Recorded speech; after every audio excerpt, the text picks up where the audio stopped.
Hello everyone, welcome to my channel learn with Faiza. आज हम बलगम के बारे में सीखेंगे कि ये जो बलगम आ रहा है यानी कि फेफड़ों में जो कफ जमा हो रहा है उस कफ को हम कैसे निकालें। इसकी कौन कौन सी दवाइयाँ हैं जिसके कारण हमारे जो लंग्स है, हमारे जो फेफड़े हैं, उसमें से ये बलगम बाहर निकल के आएगा। तो चलिए सीखते हैं कि आज हम क्या क्या सीखेंगे बलगम के बारे में। सबसे पहले ये जो बलगम है उसे हम वेट कफ कहते हैं, यानी कि गीली खांसी। उसके कॉजेस के बारे में सीखेंगे, सिम्टम्स के बारे में सीखेंगे, फिर डायग्नोसिस देखेंगे यानी कि निदान क्या है उसका, एंड देन ट्रीटमेंट। ट्रीटमेंट में बहुत सारे ऑप्शंस हैं जो कि हम बलगम जब भी आपको हो रही है, वेट कफ जब भी आपको हो रहा है, तो उस दरमियान आप वो जो सारे ऑप्शंस हैं वो प्रिफर कर सकते हैं कि उसमें कौन कौन सी दवाइयाँ आपको लेनी है। तो चलिए स्टार्ट करते हैं बलगम के बारे में। बलगम यानी कि खांसी, गीली खांसी, ये एक सामान्य प्रतिवर्त क्रिया है जो हमारे गले से बलगम या बाहरी जलन को साफ करती है। यानी कि आपके जो फेफड़े हैं, आपके जो लंग्स हैं, वहाँ पे बलगम जमा हो गया है, कफ जमा हो गया है, तो खांसी के थ्रू आपको वो जो कफ है वो बाहर निकल के आएगा। जबकि हर कोई समय समय पर अपना गला साफ करने के लिए खांसता है। अगर आपको आपके गले में खराश हो गई है या फिर कफ जैसा फील हो रहा है तो उसे बाहर निकालने के लिए हर कोई अपना गला साफ करता है खांसी से। कई स्थितियों में अधिक बार खांसी हो सकती है, जैसे कि आपको डस्ट की एलर्जी हो या फिर आसपास कोई वातावरण में कुछ ऐसा कोई पदार्थ है जिसके कारण कि आपको खांसी हो रही है, या फिर आपको खांसी की प्रॉब्लम है, तो उसके कारण आपको कई स्थितियों में खांसी की बीमारी हो सकती है।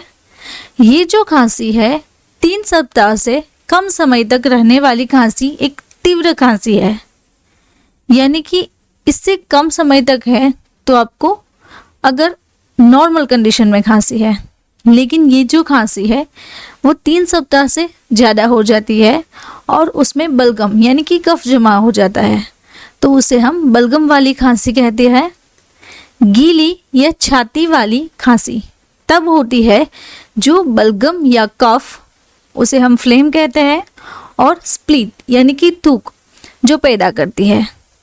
जब भी आपको गीली खांसी होगी तब भी आपको गले में खराश रहेगी, उसके कारण आपको कफ जमा होगा।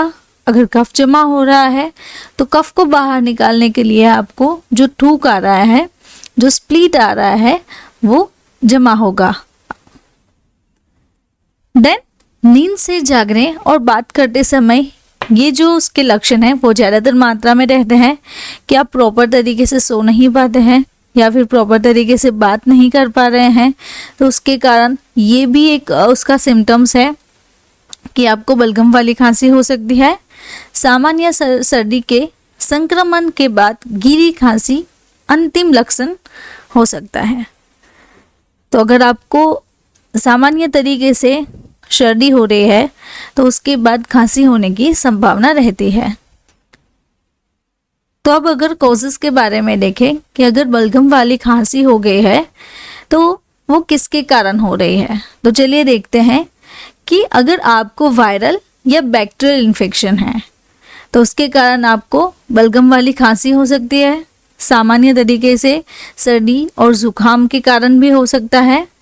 गैस्ट्रोइसोफेजियल रिफ्लक्स डिजीज GERD, यानी कि हमारे जो स्टमक है, स्टमक के पार्ट में जो लाइनिंग्स होती है वहाँ पे एसिड रिफ्लक्स हो जाता है, जिसके कारण हमें GERD होता है।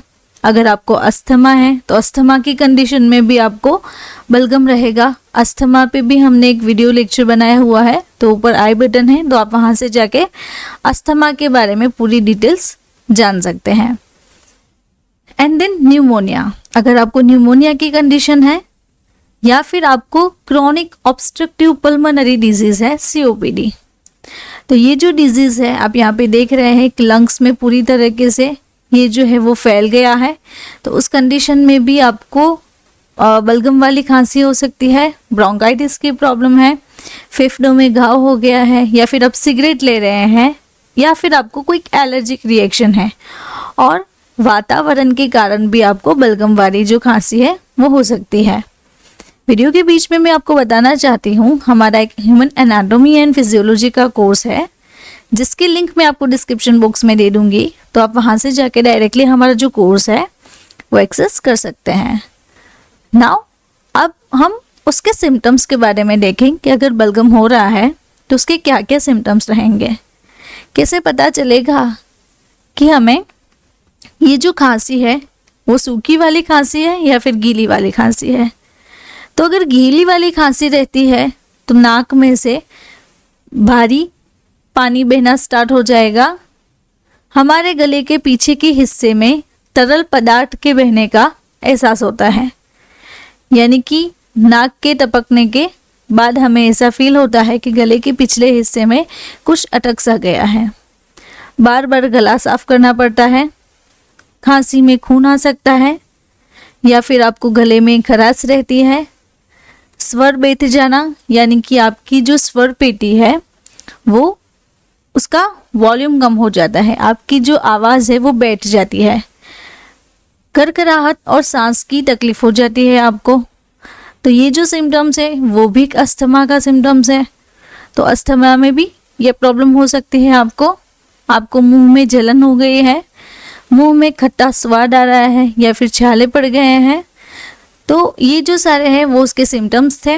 अब डायग्नोसिस के बारे में देखें कि ये जो खांसी अब हो गई है, तो हमने उसके सिम्टम्स देख लिए, कॉजेस देख लिए, तो अब निदान क्या करें इसका, कौन कौन से टेस्ट करवाने पड़ते हैं बलगम में। तो सबसे पहले रक्त और त्वचा का परीक्षण होता है, यानी कि आपका जो blood test and skin test वो होता है, जिसके कारण आपको पता चले कि आपको बलगम वाली खांसी है या नहीं है। ब्रोंकोस्कोपी हो सकता है, आपकी जो ब्रोंकल्स है, अल्वियोलर्स है, उसकी जो सैक्स है, यानी कि वहाँ पे जो उसकी दीवार है वो नैरो हो गई है या फिर नहीं, तो ब्रोंकोस्कोपी से वो पता चल सकता है। देन बायोप्सी करवानी पड़ती है, बायोप्सी में स्किन बायोप्सी होती है, तो स्किन बायोप्सी से भी पता चल सकता है। छाती का सीटी स्कैन हो सकता है, इकोकार्डियोग्राम यानी कि ईसीजी हो सकता है, आपका छाती का एक्सरे हो सकता है। देन उसके बाद गैस्ट्रोइसोफेगल अध्ययन हो सकता है। उसके बाद जो मेडिसिनल प्रैक्टिशनर है वो आपका फिजिकल एग्जामिनेशन करते हैं, स्टेथोस्कोप से चेक करते हैं आपको। देन अगर ये जो खांसी है वो आपको पर्सिस्ट रहती है, यानी कि लंबे समय तक रहती है, तो आपको स्पायरोमीटर से एग्जामिन करवाते हैं। देन आपका स्पूटम चेक करते हैं कि स्पूटम में बलगम कितना है। स्पूटम यानी कि थूक, ये जो थूक आ रहा है उसमें बलगम कितने प्रमाण में है। तो ये जो सारे हैं वो उसके डायग्नोसिस है। अब ट्रीटमेंट ऑप्शन के बारे में देखें कि बलगम के कौन कौन से ट्रीटमेंट ऑप्शन अवेलेबल हैं। तो अगर हम हर्बल में देखें तो वसाखा का हर्ब आता है, तो ये हर्ब आप ले सकते हैं। आप वार्म वाटर ले सकते हैं, तो उसके कारण क्या होगा कि जब भी आपको गीली खांसी हो रही है, जो भी बलगम बन रहा है, वो वार्म वाटर आपका बलगम बनने नहीं देगा, तो आपका जो गला है वो साफ रहता है।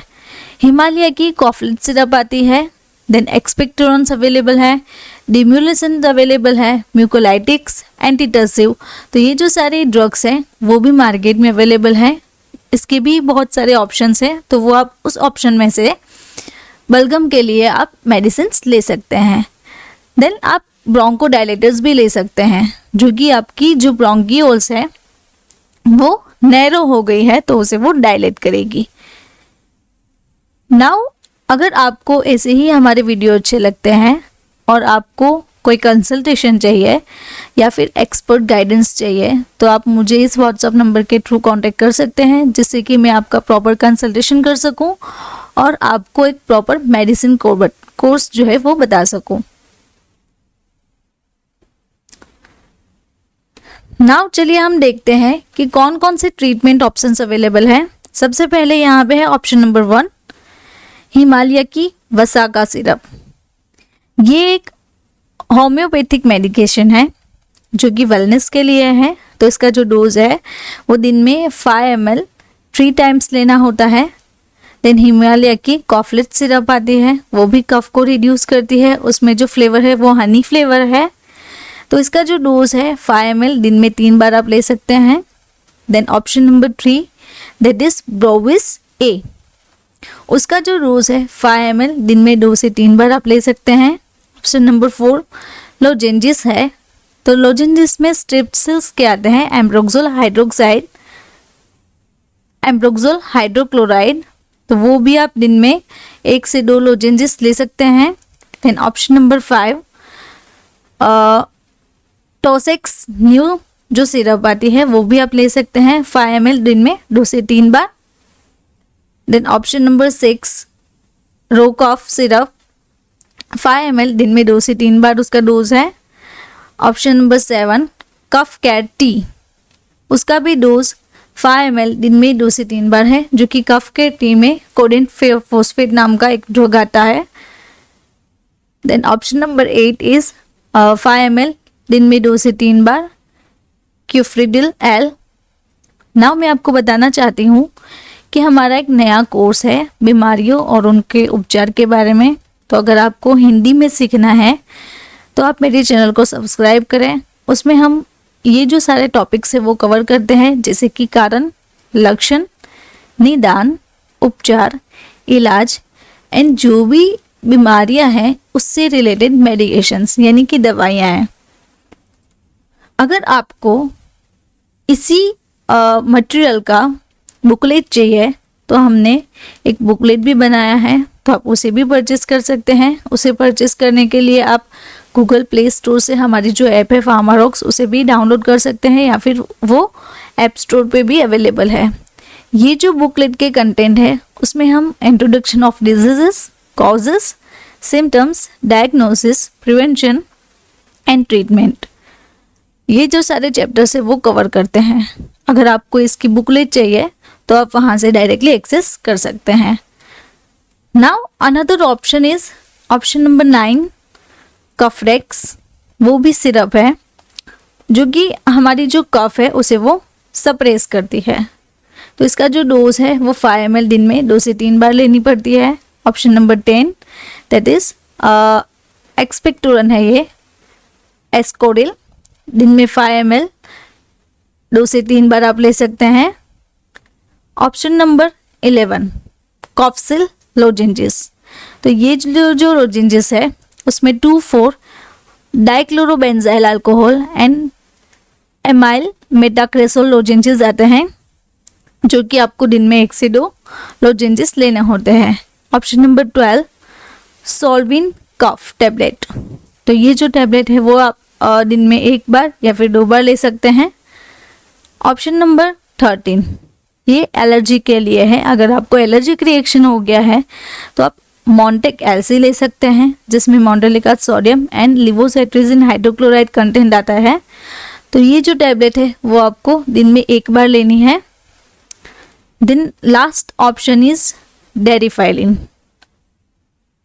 ये जो डेरिफाइलिन है उसमें इडोफाइलिन एंड थियोफाइलिन कंटेंट आता है। तो आप 1 से 2 टैबलेट पर डे ले सकते हैं। अगर आपको मेरा ये वीडियो अच्छा लगा तो आपको ये वीडियो भी अच्छा लगेगा। ऐसे ही डिजीज़ेस के बारे में अगर आपको सीखना है तो आप मेरे चैनल को सब्सक्राइब कर सकते हैं। और आपको पर्टिकुलर कोई मेडिसिन के बारे में सीखना है तो मेरी एक दूसरी चैनल भी है मेडिसिन एक्सपर्ट रिव्यू, उसे भी आप सब्सक्राइब कर सकते हैं। Thank you for watching my video.